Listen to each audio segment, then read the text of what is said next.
दोस्तों, स्वागत है आपका मेरे नए यूट्यूब चैनल पे जिसका नाम है सुमित की कहानियाँ।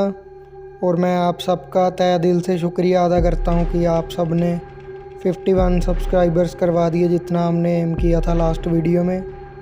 तो आइए बिना किसी देरी के अपनी स्टोरी की ओर चलते हैं जिसका नाम है शापित आत्मा। महल की गूढ़ छाया।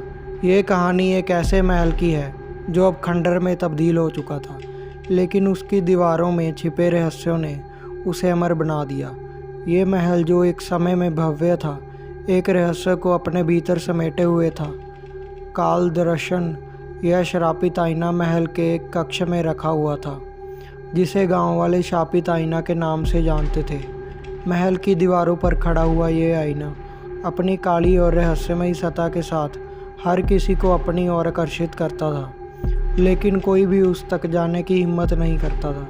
गांव वाले मानते थे कि ये आईना किसी बुरी शक्ति का प्रतीक है और जो भी इसके सामने खड़ा होता उसकी आत्मा इस काले आईने में समा जाती।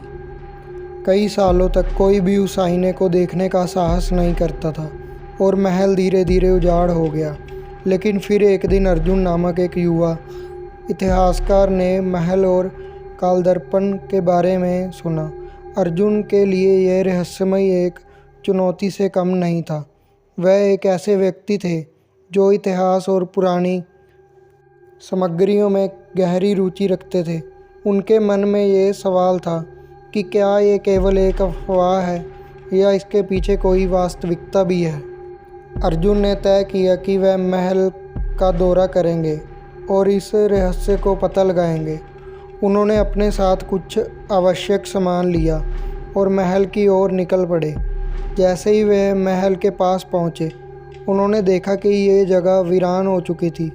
महल की दीवारों पर बेतहाश काई उगी हुई थी और खिड़कियाँ और दरवाजे टूट चुके थे। फिर भी अर्जुन की आंख उसी एक कमरे की ओर केंद्रित थी जहाँ काल दर्पण रखा था। वह धीरे धीरे उस कमरे तक पहुँचे और जैसे ही कमरे के भीतर कदम रखा, उसे एक ठंडी हवा का एहसास हुआ। कमरे में हल्की सी घनी चुप्पी थी, जैसे कुछ भी नहीं बदला था, जैसे समय वहीं ठहर गया हो। और फिर उसकी नज़र उस आईने पर पड़ी, काले रंग का विशाल आईना जिसकी सतह पर जैसे कोई गहरी परछाई थी। उसे देखकर अर्जुन की धड़कनें तेज हो गई। अर्जुन ने डरते हुए आईने के सामने कदम रखा और अपनी छाया देखी, लेकिन जैसे ही उसने अपने प्रतिबिंब को देखा, उसे एहसास हुआ कि वह कुछ सामान्य नहीं था। आईने में उसकी छाया विकृत हो गई थी।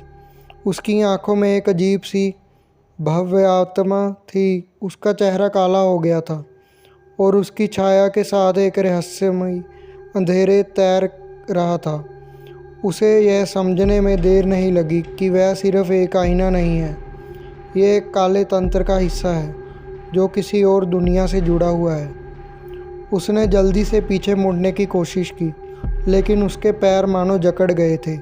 उसे महसूस हुआ कि वह किसी शक्ति के असर में आ चुका है। उसे समझ में आया कि काल दर्पण केवल एक आईना नहीं था, यह एक शापित वस्तु थी जो अपनी तरफ खींचती थी और किसी की आत्मा को अपनी ओर खींचने के लिए बेताब थी। अर्जुन का दिल तेजी से धड़क रहा था, लेकिन उसने सव्वे को संभाला और महल से बाहर निकलने की कोशिश की।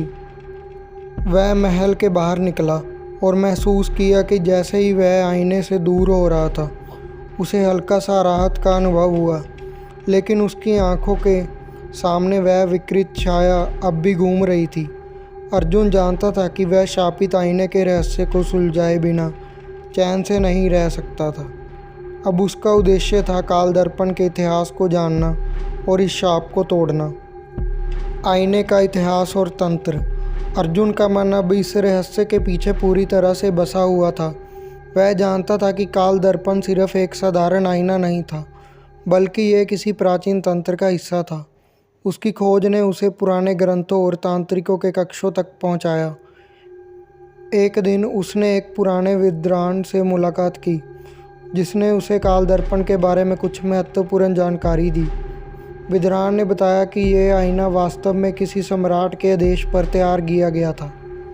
सम्राट का नाम अब इतिहास में खो गया था, लेकिन उसका उद्देश्य स्पष्ट था। वह समय और सत्ता की अमरता चाहता था। सम्राट ने एक तांत्रिक से मदद ली थी जो इस तंत्र को साकार करने में सक्षम था। ये तंत्र एक बेहद खतरनाक विधि थी जिसे साधारण रूप से नहीं किया जा सकता था। तांत्रिक ने सम्राट की इच्छाओं को पूरा करने के लिए काल दर्पण बनाया।